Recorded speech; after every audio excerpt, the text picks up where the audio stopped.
Hello, welcome to Virgo Philippines. So, reading natin to for Virgo, Sun, Moon, Rising, Venus, Jupiter, Virgos. Take only what resonates, guys. Bali, hindi ito magre-resonate sa lahat. Unfortunately, hindi ko makukuha lahat ng energy ng Virgo sa mundo. So, kung hindi ko makukuha yun sa'yo, okay lang. May mga next readings pa naman tayo, okay? Kung gusto mo, pwede kang magpa-personal reading. Jing Tarot Reader. Okay, siya yung pwede magbigay ng personal reading sa'yo. Start na natin. Friend ko yun guys hindi ako yun. Pero kung magpa-personal reading ako, sasabihin ko na lang, i-announce ko na lang dito pag open na ulit ako.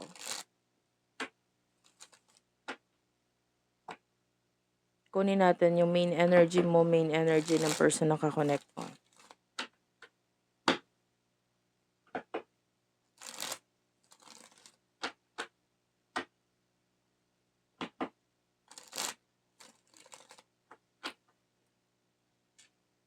Wait lang guys. Okay, I'm back. Kunin na natin yung mga main energy ninyo ng person na ito, nakakonect mo. Magsimula tayo sa'yo ha. Okay. Main energy mo. You do have here Page of Swords and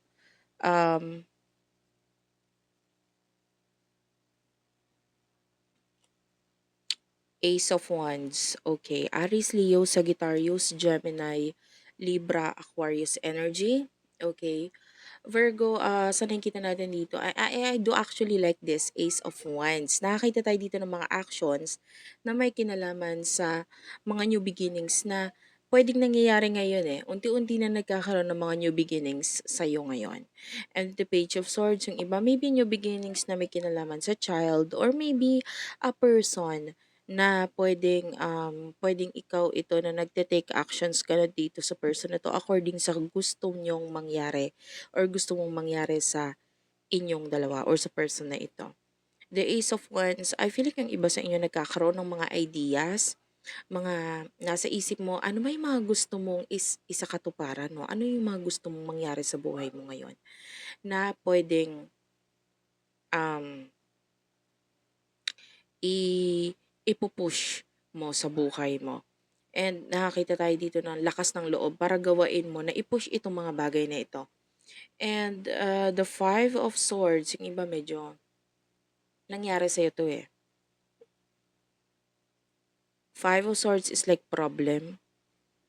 Five of Swords is like pangyayari sa buhay mo na parang nangyari pero it's for a reason. Kasi pwedeng may mga kailangan ka kasing baguhin eh. May mga kailangan kang ayusin, may mga kailangan kang simulan, at kung hindi mangyayari itong mga problema na to, itong mga dilema na to, itong mga pagsubok na to, hindi mo yun gagawin. Hindi ka magkakaroon ng pagbabago, hindi ka magagawa ng hindi mo sisimulan yung isang bagay, hindi ka yung iba makakaisip ng mga bagay na dapat mong yung iba may kinalaman nito sa money ha, problem with regard sa money, mga nawalang pera or mga naubos, sabihin na natin gano'n. Seven of Swords, yung iba pwedeng may mga kinalaman sa mga taong umalis, lumayo sa buhay mo, sa mga nagkaroon ng problema regarding dito, maaaring nung pag-alis nila, paglayo nila, anong nangyari, anong naging effect sa'yo. Kasi nakikita natin, naging malaki ang effect sa'yo sa way mo ng pag-iisip, sa way ng you being the Queen of Swords, maybe in the past, takot na takot ka umalis or mag-cut off ng mga tao sa buhay mo, umalis sa isang sitwasyon, mag-end ng mga bagay sa buhay mo. Pero ngayon, nandito na yung lakas ng loob na, hindi, i-end ko yon or kung aalis itong taong to sa buhay ko, okay lang. This is you being the Queen of Swords. This is you na parang isip at utak mo na ang pinagagana mo ngayon, hindi na ang puso mo. Kung ano man yung mga ending na nangyayari sa'yo, yun ay dahil parang sinubok ka talaga ng panahon. Okay? Nagets mo yon. So, yung mga pangyayari mo, ito na yung explanation. Bakit nangyari yon sa buhay mo? Yung mga pagsubok na yun ay dahil para maging mas matibay ka, mas maging malakas ka, mas maging ikaw yung person na na parang walang kinakatakutan ngayon. And yun nga ang pinapakita mo with the Page of Swords. Ikaw to eh. Ay, kung makikita mo, Page of Swords is like an energy of like teenager or yung bata. Ganyan, na parang ready for adventure. Sige, iharap nyo sa akin yan. Wala akong pakialam. Wala akong pakialam sa sasabihin ng iba. Kasi nangyari na yung pinaka dagok sa buhay mo. Na-judge ka na ng tao, nakita na nila lahat sa'yo, nakita nila yung kahinaan mo. But then, this is you with the Page of Swords. Ngayon, parang matapang ka na. Sige, ibato nyo pa lahat ng ibabato nyo. Kaya ko na yan. Okay, so pagdating sa love, pagdating sa person, sino itong kakonect mo? Pagdating sa love, pagdating sa person na kakonect mo. Pagdating sa person na kakonect mo, sino ito? Ten of Wands. Ten of Wands. Hirap na hirap siya, oh. Ten of Wands. This is your person. Aries, Leo, Sagittarius. The Moon. Ayan. Pisces energy. By the way, if you don't like the way I read, kasi may mga times ganito ako mag-reading, hindi kita yung cards, mukha ko yung kita. Okay lang, you are free to live. Okay?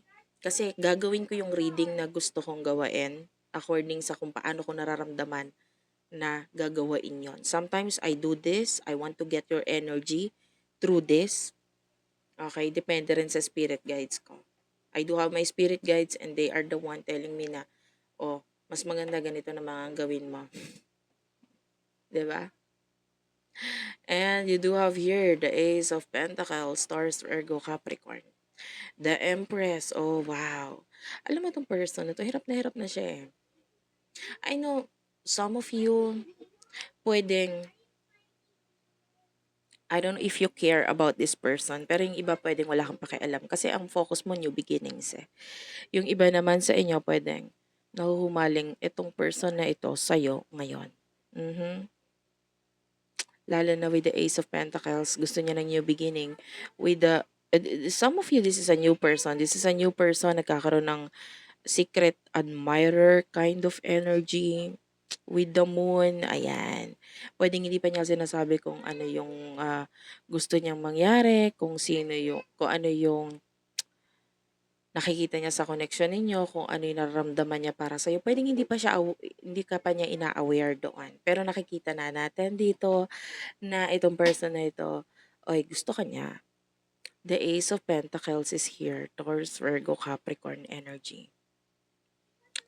And pwedeng gusto niya na rin ng something sa inyo na may kinalaman sa material na bagay, pwede may kinalaman sa pera, or this could be someone na new, na maybe new katrabaho, new boss, new business partner, maybe something to do with money. But you do have here the Ten of Wands. Medyo nahihirapan siya. Bakit siya nahihirapan? Ba't nahihirapan to person? The Judgment is here. Maybe yung iba sa inyo, hindi niya mapigilang hindi ma-attract sa'yo. The Judgment, you are someone na maybe you do have a good voice. You have a beautiful voice. Yeah, babae man o lalaki. Or maybe you are someone na magaling, talentado. Especially, pwede may kinalaman sa music. Magaling kang kumanta. Yung iba magaling tumugtog. Hindi niya mapigilang hindi ka pakinggan. Hindi niya mapigilang hindi ka tignan. Hindi niya mapigilang hindi ma-attract sa'yo. Okay. Some of you, if you do have social media, maybe this is your follower. Okay, lagi ka niyang tinitingnan, lagi niyang fina-follow ang social media mo. May YouTube ka, lagi niyang sinesearch ang YouTube mo, lagi niyang sinesearch ang maybe Facebook mo if you do have one. Sabihin ng iba, friend naman kami sa Facebook. Sinesearch ka pa mismo. Iba yun eh. Iba yung friend mo na nandun lang. Kesa dun sa talaga isa-search ka. And this is that person. Naka-follow talaga siya sa'yo. Okay. And emotions mo towards this person. Yung iba, this could be a secret admirer. Three of Cups. Okay, so maybe yung iba, this could be a friend. O yung friend nga sa social media. Or maybe your follower. The Three of Cups, this is you focusing on, happiness. Diba? Queen of Wands, Aries, Leo, Sagittarius energy. I feel like yung iba sa inyo, ang focus mo ngayon ay ang pagbibigay ng advice, maybe towards your friends.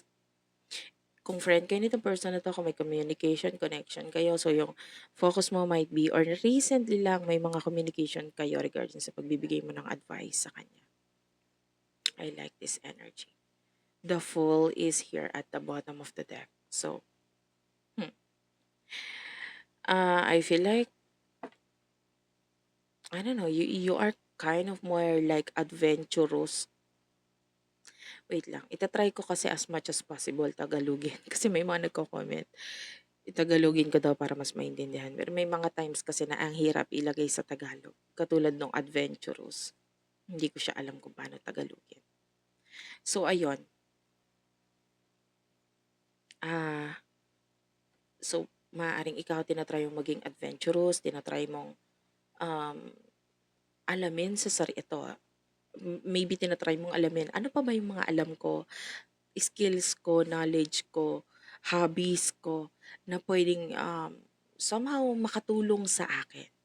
So, andyan, yung iba sa inyo pwedeng may mga kinalaman ito sa mga unti-unti mong nakikilala, nalalaman sa sarili mo. Ano pa ba ang pwede ko mai-develop, maipakita sa mundo sa aking sarili? Okay, maybe this is you. Okay, so the person that you're dealing with, ano ang emotions niya towards you? Knight of Pentacles. Hindi ko kukunin tong iba, masyadong marami. I'll just get this Knight of Pentacles. Clarify the Knight of Pentacles. Pasensyahan mo na yung background ko, guys. Medyo maingay, ha? Kasi gisingan pa po yung tao dito. Knight of Wands and the Five of Wands.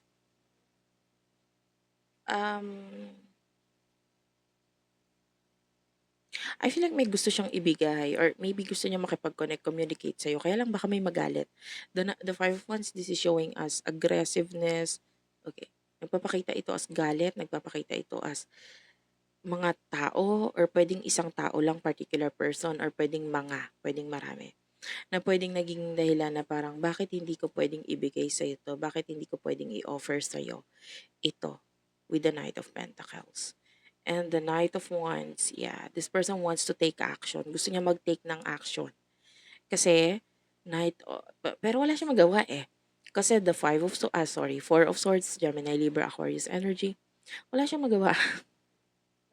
Gustuhin ko man makipag-connect, communicate sa'yo, gusto ko man mag-offer, gusto ko man tulungan ka regarding that new beginning. Gustuhin ko man na i-present ang sarili ko sa'yo, ipakita kung anong meron ako, etc. Or kung ano ang emotions ko para sa'yo, I cannot do that for now. Pwedeng baka may magalit. So what will happen in the future for the both of you? Anong mangyayari in the near future for the both of you? Wheel of Fortune, Knight of Swords, Page of Wands. Okay.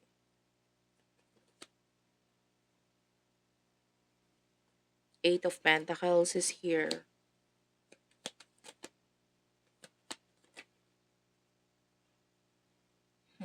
Eight of Swords. Okay.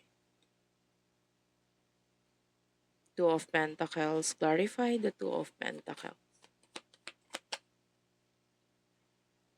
Three of Wands is at the bottom of the deck. Two of Pentacles is clarified by the Seven of Wands. Aries, Leo, Sagittarius. Okay. In the near future, sa'yo, nakita ko ng changes. Changes kung paano ka makipag-communicate sa iba.